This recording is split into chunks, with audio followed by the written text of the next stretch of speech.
Hola, ¿cómo están? Mi nombre es Leila Guerriero, soy argentina, soy periodista. Vivo en Buenos Aires, aunque no nací aquí, nací en una pequeña localidad del interior, a 250 kilómetros de esta capital, que se llama Junín.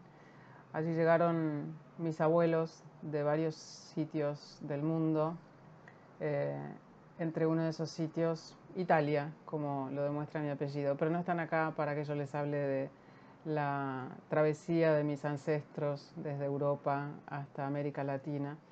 Eh, Como les decía, soy periodista, trabajo como periodista desde el año 1992, cuando tenía 22 o 23 años. Eh, y desde el momento en que empecé a ser periodista, aunque escribí desde que era pequeña, desde que aprendí a escribir, nunca volví a escribir ficción y siempre encontré en el terreno de la no ficción eh, todo lo que necesitaba para contar. Me parece que la realidad es algo sumamente sexy, sumamente atractivo.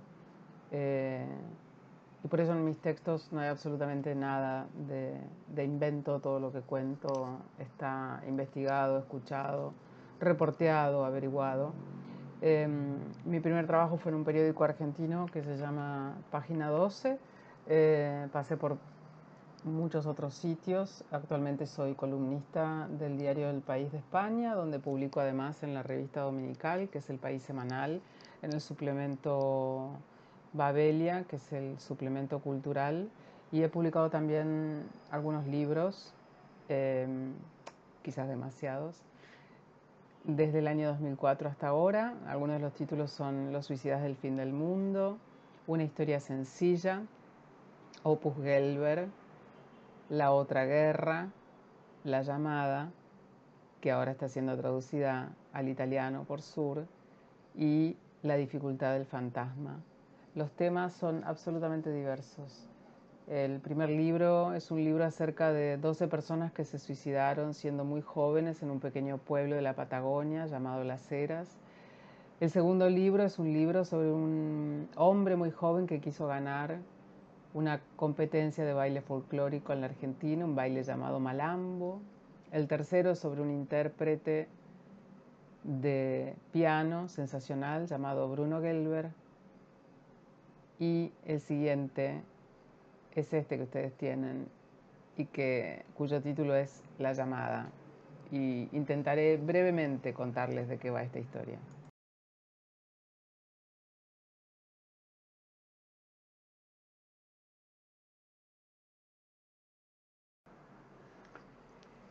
La historia que cuenta La llamada, el libro que acaba de traducir Sur, es la historia de una mujer llamada Silvia Lavairu. Silvia Lavairu en los años 70 era una joven hija de una larga saga de militares argentinos, hija de un piloto de aviación civil, de una mujer hermosa llamada Betty.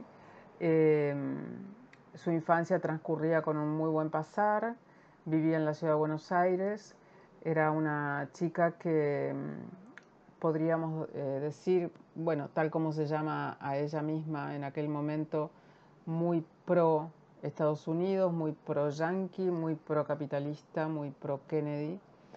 Y a los 13 años ingresa en uno de los colegios más prestigiosos de Buenos Aires, que es el Colegio Nacional Buenos Aires, un colegio público que depende directamente de la Universidad de Buenos Aires, un colegio de una altísima exigencia académica, y también en los años 70 un colegio sumamente politizado. En los años 70 la Argentina atravesaba un proceso de violencia interna fuerte con varias organizaciones armadas, peronistas o de izquierda, que estaban empezando a actuar.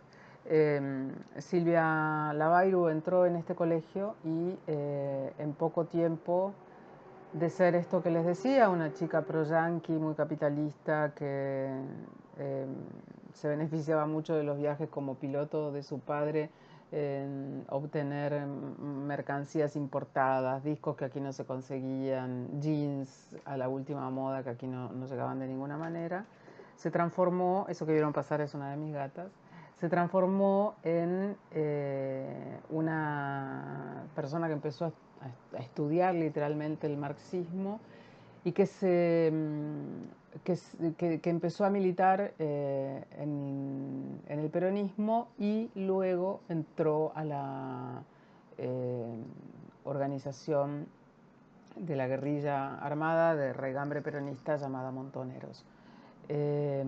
Cuando ella tenía 20 años, aquí empezó la dictadura militar de Videla en el año 1976, el 24 de marzo fue el golpe de Estado. Silvia tenía 20 años. En diciembre del año 1976 estaba embarazada de 5 meses, casada, y pocos días antes de la Navidad la secuestraron los militares. La llevaron a la Escuela de Mecánica de la Armada, la ESMA, que es un sitio del cual desaparecieron 5.000 personas durante esa época, y un sitio del cual sobrevivieron apenas 200 o 300, no hay un número demasiado claro. Allí Silvia fue torturada con 5 meses de embarazo. Tiempo después tuvo a su hija, parió a su hija dentro de ese centro clandestino de detención. Por supuesto, sus padres pensaron que estaba muerta.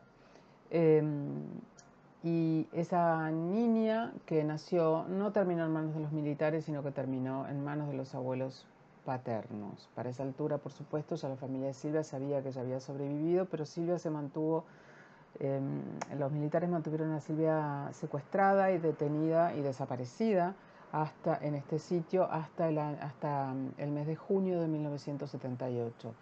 En este sitio, en la ESMA, después de que ella tuviera a su hija, los oficiales de la Armada decidieron que, como un perverso plan de recuperación de estas personas secuestradas, de desmontonerización, de volverlos ciudadanos probos, entre comillas, se iba a iniciar un plan de recuperación. Este plan de recuperación incluía no solo obligarlos a hacer trabajo esclavo, a Silvia la obligaron a traducir la prensa internacional.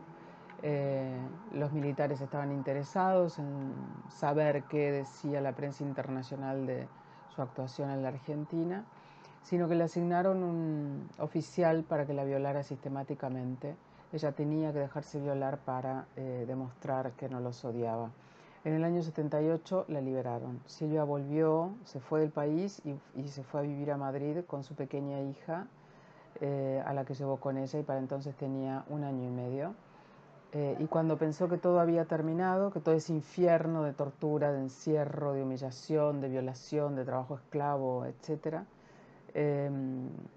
encontró que en Madrid sus ex compañeros de militancia la repudiaban. ¿Y la repudiaban por qué? Porque Silvia se vio, sin poder tomar ninguna determinación al respecto, involucrada en uno de los hechos más oscuros de la dictadura.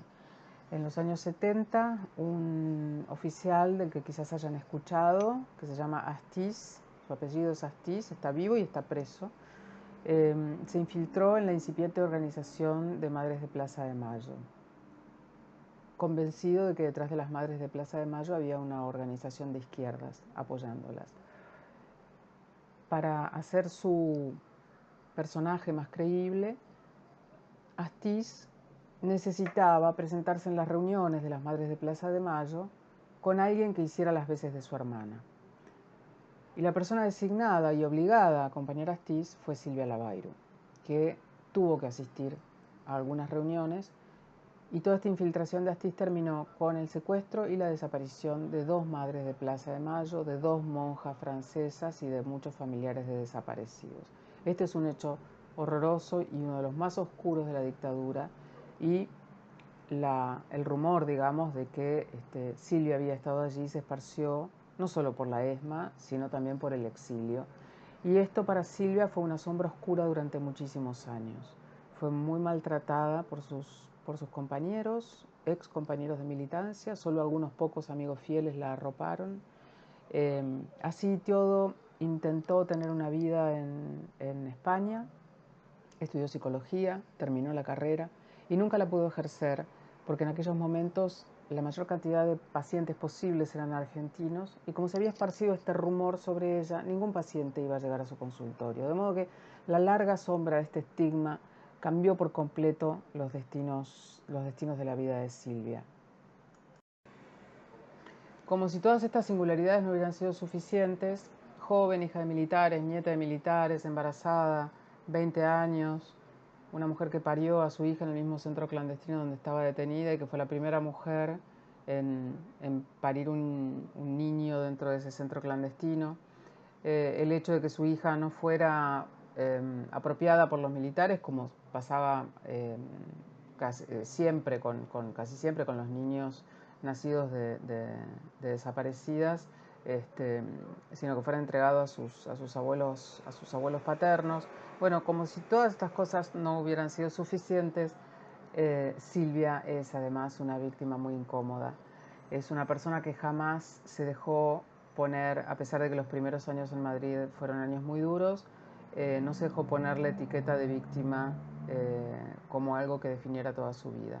Se forjó una buena vida, volvió a casarse, tuvo un segundo hijo, David, estuvo casada con el padre de David durante 30 años.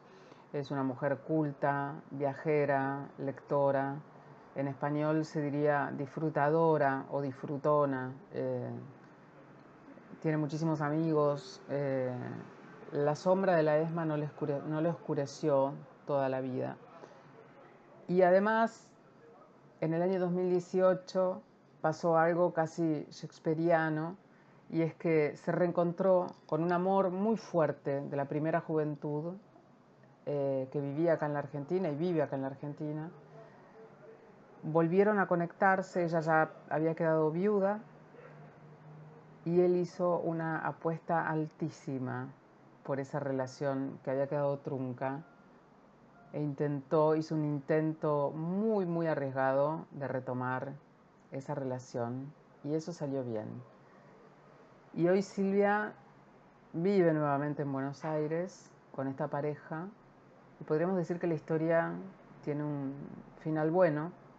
No es que no haya dejado nada de todo esto, ninguna marca, pero incluso en esa historia de amor hay un resquicio, una secuela de lo que dejaron aquellos años, y es que cuando Silvia se encontró con esta nueva pareja, se dieron cuenta de que buena parte, o casi toda la parte de los 40 años en los que estuvieron separados, tuvieron que ver con un ocultamiento familiar, un equívoco. De modo que bueno, el libro intenta recoger todas esas cosas y contar la historia muy peculiar de una mujer que tuvo la convicción de la militancia, que tuvo la convicción de la supervivencia y que no se deja etiquetar con el rótulo fácil de ninguna clase, de ninguna clase.